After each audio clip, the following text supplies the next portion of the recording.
नमस्कार, मी रेखाच किचन मध्ये तुम्हा सर्वांचं मनापासून स्वागत करते। केक खायचा आहे पण त्यात मैदा नकोय किंवा गव्हाचं पीठ, रवा असं काही नकोय। सो अशा वेळी तुम्ही हा टेस्टी हेल्दी असा हा मिलेट केक नक्की ट्राय करू शकता। सो यासाठी आपल्याला साहित्य काय लागणार आहे, कशा पद्धतीने बनवायचं आहे, चला तर मग बघून घेऊया। सो यासाठी आपल्याला लागणार आहे बाजरीचं पीठ, 2 वाट्या बाजरीचं पीठ, अर्धी वाटी तेल। याच वाटीने मी हे सगळं मोजून घेतलेलं आहे। तर तेल आपल्याला कुठलाही फ्लेवर नसलेलं घ्यायचं आहे। तुम्ही तेलाचा किंवा तुपाचा वापर करू शकता। तर इथे अर्धी वाटी आपण साखर घेतलेली आहे। सगळं प्रमाण आपण या एकाच वाटीने मोजून घेतलेलं आहे। त्याचप्रमाणे काजूचे काही काप, बदामाचे तुकडे, खाण्याचा सोडा या चमच्याने मी मोजून घेतलेला आहे। पाव चमचा खाण्याचा सोडा, 2 सपाट चमचे बेकिंग पावडर, त्याचप्रमाणे पाव चमचा व्हॅनिला इसेन्स, मस्त पिकलेली एक केळी घ्यायची, 2 वाट्या दूध।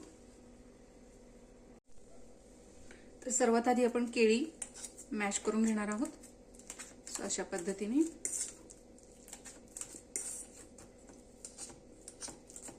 केळी छान अशी मॅश करून घ्यायची।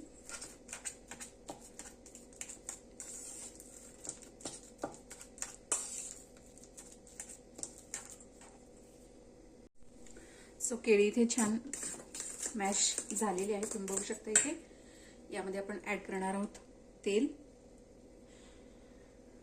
कुठलाही फ्लेवर नसलेला तेलाचा वापर इथे आपल्याला करायचा आहे। ज्यावेळी आपण कुठल्याही प्रकारचा केक तयार करतो त्यामध्ये जर तेलाचा वापर करत असो तर तिथे फ्लेवर नसलेलं तेल वापरायचं आहे। अर्धी वाटी साखर, हे व्यवस्थित असं मिक्स करून घ्यायचंय।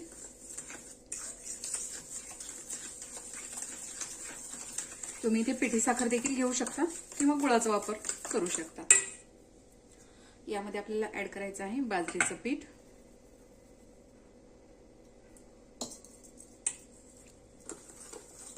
व्यवस्थित असं मिक्स करून घ्यायचंय।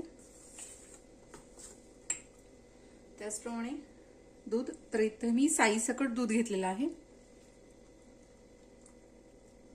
तर साधारण 2 वाट्या दूध आहे। थोडं थोडं करून आपल्याला हे व्यवस्थित असं मिक्स करून घ्यायचंय। दुधाचं प्रमाण कमी अधिक लागू शकतं।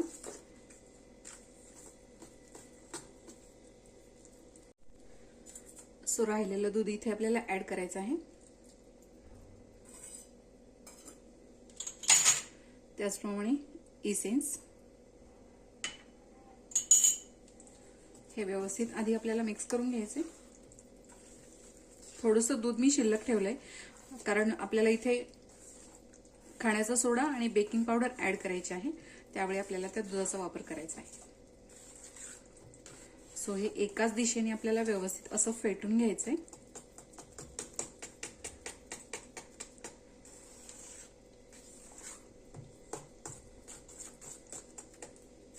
सो अशा पद्धतीने आपण हे छान असं फेटून घेतलेलं आहे। यामध्ये आपण घालणार आहोत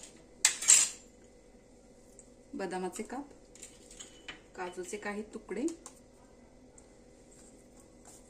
पुन्हा एकदा व्यवस्थित फेटून घ्यायचं। त्याचप्रमाणे खाण्याचा सोडा, बेकिंग पावडर। सो यावर आपल्याला इथं थोडंसं दूध ऍड करायचं जेणेकरून हे पटकन ऍक्टिव्हेट होतं।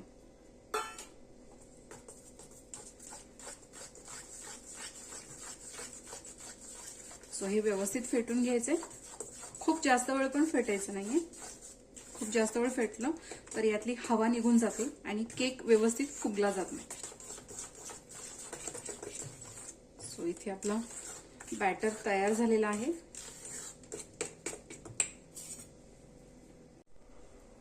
सो ज्या भांड्यामध्ये आपल्याला केक बनवायचा आहे त्याला थोडंसं तेल लावून बटर पेपर किंवा तुम्ही इथे मैदा किंवा गव्हाच्या पिठाने डस्टिंग करून घेऊ शकता। सो बॅटर आपल्याला यामध्ये छान असं ओतून घ्यायचंय।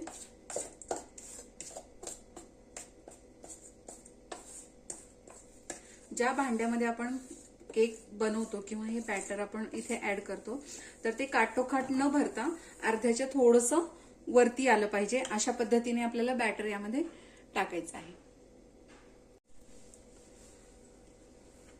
सो यामध्ये आपण बॅटर घातलेलं आहे। यावर आपण थोडेसे बदामाचे काप आणि काजूचे तुकडे घालणार आहोत. मस्त. सो इथे मी ऑलरेडी एक पातेलं जे आहे ते प्रीहीट करून घेतलेलं आहे. साधारण एक 10 मिनिटं आपल्याला हे प्रीहीट करून घ्यायचंय, जेणेकरून केक व्यवस्थित छान फुगून येतो. भांडं व्यवस्थित सेट करायचे. यावरती पॅक बसेल असं झाकण ठेवायचंय. जर हवा जात असेल तर थोडंसं वजन देखील तुम्ही यावर ठेवू शकता. तर साधारण एक 40 ते 50 मिनिटं आपल्याला हा केक बेक करून घ्यायचा आहे. तर साधारण एक 50 मिनिटं झालेली आहेत. आपण चेक करूया केक झालाय की नाही.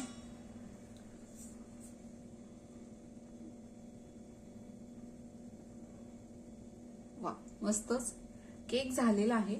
सुरीला इथे काहीही लागलेलं नाहीये, तुम्ही बघू शकता. अतिशय क्लीन अशी सुरी निघालेली आहे. एक 10 मिनिटं आपण केक झाकून ठेवणार आहोत, जेणेकरून तो हार्ड होऊ नये, असं छान सॉफ्ट होतो. गॅस बंद केलेला आहे. एक 10 मिनिटं आपण गार करून घेऊया. तर साधारण एक 10 ते 15 मिनिटं झालेली आहेत. केक गार झालेला आहे. आपण हा एखाद्या अशा जाळीच्या प्लेटवर केक काढून घेणार आहोत, जेणेकरून तो पटकन गार होईल आणि त्यातली वाफ जी आहे ती निघून जाईल.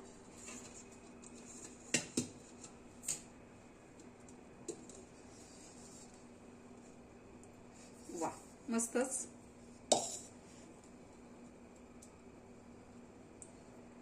सो अशा पद्धतीने आपण याचा बटर पेपर देखील काढून घेणार आहोत.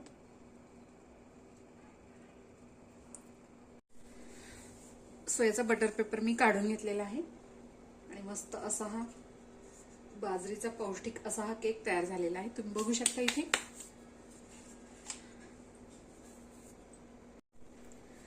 रेसिपी जर आवडली असेल तर नक्की ट्राय करा. व्हिडिओ जर आवडला असेल तर लाईक करा, शेअर करा, सबस्क्राईब करायला विसरू नका. बेल आयकॉनला क्लिक करा, जेणेकरून तुम्हाला माझ्या व्हिडिओची नोटिफिकेशन येत राहील आणि अशाच प्रकारच्या छान छान रेसिपीज तुम्हाला बघता येतील. प्रेमाने बनवा, प्रेमाने खाऊ घाला. धन्यवाद.